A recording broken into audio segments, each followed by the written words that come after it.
Welcome to History Recapped, where we explore the greatest turning points in history. Today, we're diving into the French Revolution, a decade of radical upheaval that shattered an ancient monarchy, unleashed a torrent of violence, and reshaped the modern world. From the storming of the Bastille to the Reign of Terror and the rise of Napoleon Bonaparte, this is the full story of the French Revolution. Let's begin in late 18th century France. France was a kingdom of extremes, immense wealth in the hands of a few and crippling poverty for the many. The Ancien Régime, France's old order, was rigidly hierarchical. At the top was King Louis XVI, followed by the privileged First Estate, the clergy, the Second Estate, the nobility, and finally the Third Estate, everyone else, from wealthy merchants to destitute peasants. By the 1780s, France was in crisis. Years of war, including costly involvement in the American Revolution, had left the kingdom deeply in debt. The tax burden fell disproportionately on the Third Estate, while the nobility and clergy were largely exempt. Adding to the misery, poor harvests led to food shortages and skyrocketing bread prices. For the common people, hunger was a daily reality. Bread was the staple of the French diet, and in a time when over half of an average worker's income was spent on bread, price increases were devastating. At the same time, Enlightenment thinkers like Voltaire, Rousseau, and Montesquieu were spreading ideas of liberty, equality, and fraternity, challenging the divine right of kings and advocating for a more just society. Salons in Paris buzzed with discussions of new political philosophies, while underground pamphlets ridiculed the monarchy and clergy. The financial strain forced King Louis XVI to summon the Estates General in May 1789, a representative assembly of the three estates that hadn't been called in over 175 years. The Third Estate, representing 98% of the population, demanded more voting power and representation, frustrated that they had the same single vote as the much smaller First and Second Estates. Heated debates ensued over the voting structure, with the privileged estates unwilling to relinquish their advantages. When their demands were ignored, the Third Estate took a bold step. On June 17, 1789, they declared themselves the National Assembly, claiming to represent the people of France. 3 days later, they were locked out of their meeting hall, prompting them to gather in a nearby tennis court and swear the tennis court oath, a vow not to disband until they had written a new constitution for France. This moment marked the first open defiance of royal authority. Tensions in Paris were reaching a boiling point. Rumors spread that the king was amassing troops to dissolve the National Assembly by force. On July 14, 1789, Parisians stormed the Bastille, a medieval fortress and symbol of royal tyranny. Though only 7 prisoners were freed, the event became a powerful symbol of the revolution. The image of ordinary citizens toppling a symbol of absolute power resonated deeply across France and Europe. The fall of the Bastille sparked uprisings across France. In the countryside, the Great Fear swept through the peasantry. Rumors of aristocratic plots to starve or attack peasants led to widespread attacks on noble estates. Manors were burned, tax records destroyed, and feudal dues abolished by force.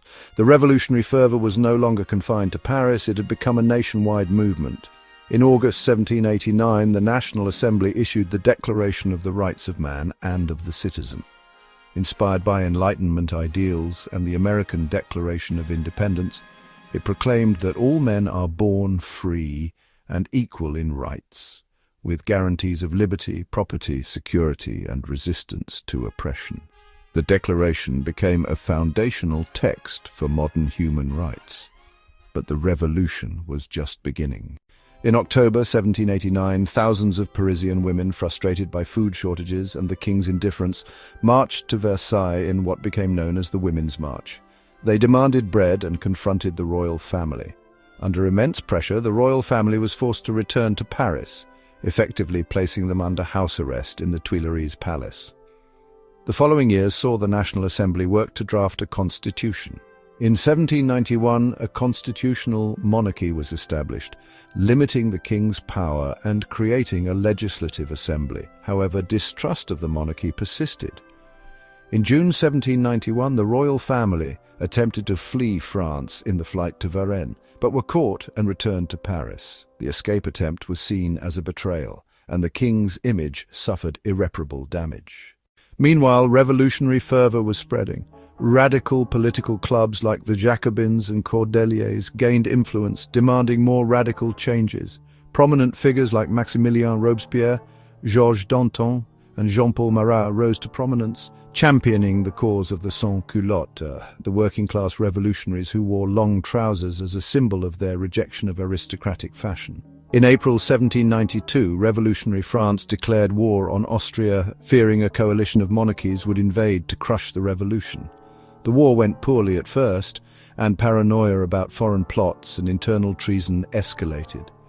The Prussian army advanced towards Paris, issuing the Brunswick Manifesto threatening to destroy the city if the royal family were harmed. This only enraged Parisians further.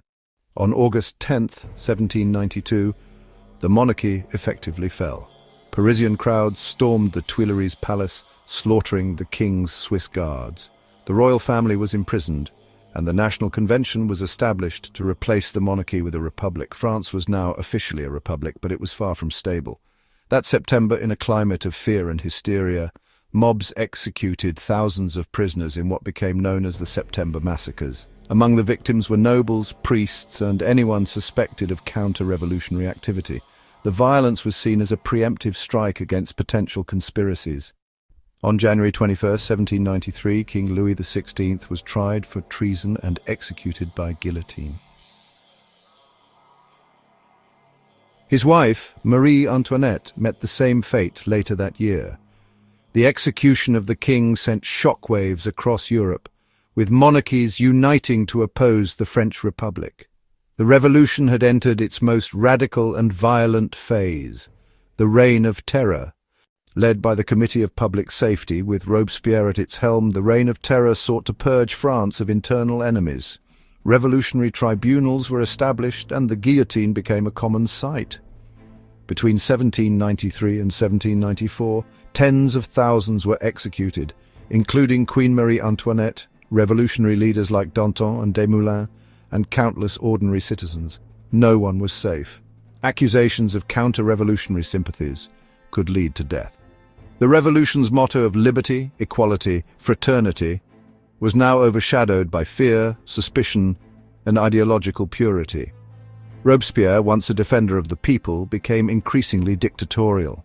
He introduced the cult of the supreme being, attempting to replace traditional religion with a state-sponsored civic religion, which further alienated many. In July 1794, Robespierre himself was arrested and executed in what became known as the Thermidorian reaction. The terror ended, but the revolution's chaos continued. The radical Jacobin club was closed, and moderates regained influence. A new government, the Directory, took power in 1795. It was a five-man executive body plagued by corruption, inefficiency, and ongoing wars in Europe. Economic hardship persisted, and the ideals of the revolution felt increasingly distant. The Directory relied heavily on the military to suppress uprisings from both royalist and radical factions. Amid this instability, a young and ambitious military general began to rise through the ranks: Napoleon Bonaparte. His victories in Italy and Egypt made him a national hero, admired by both revolutionaries and moderates seeking order. Napoleon's reputation as a brilliant strategist grew with each success, and his political ambitions became clear. The Directory, lacking strong leadership and increasingly unpopular, became reliant on Napoleon's military strength to maintain control. Napoleon's popularity soared among the French populace, who were desperate for stability after a decade of revolution, terror, and economic hardship. The revolution had dismantled the old order, but left a power vacuum that radical factions, foreign monarchies, and ineffectual governments had failed to fill. Napoleon, with his aura of military glory and promises of restoring order while preserving revolutionary gains, appeared as the savior France needed. In 1799, sensing the moment was ripe, Napoleon orchestrated a coup d'état known as the 18th of Brumaire, overthrowing the Directory and establishing the consulate, with himself as first consul. He justified the coup as necessary to protect the revolution from its enemies, both internal and external. In reality, it marked the beginning of his path to absolute power. The French Revolution as a popular movement had ended. In its place stood a new regime, led by a military strongman who would soon crown himself emperor in 1804. Napoleon's rise was both a product of the revolution's upheavals and a reaction to its excesses. He stabilized France, implemented reforms like the Napoleonic Code, and spread revolutionary ideals across Europe, albeit through conquest and empire. But the revolution's impact was profound. The French Revolution abolished feudal privileges, ended absolute monarchy in France, and spread Enlightenment ideals across Europe and beyond. It ignited debates on citizenship, human rights, and governance that would shape modern democracies. Yet it also revealed the perils of radicalization, mob rule, and political purges. The revolution's legacy is a blend of triumph and tragedy, liberty and terror. The ideas born in this turbulent era continue to influence movements for freedom and equality worldwide. Thank you for watching History Recapped. If you enjoyed this deep dive, don't forget to like, subscribe, and comment below. Tell us, what moment in history should we recap next? Until next time, keep learning and keep history alive.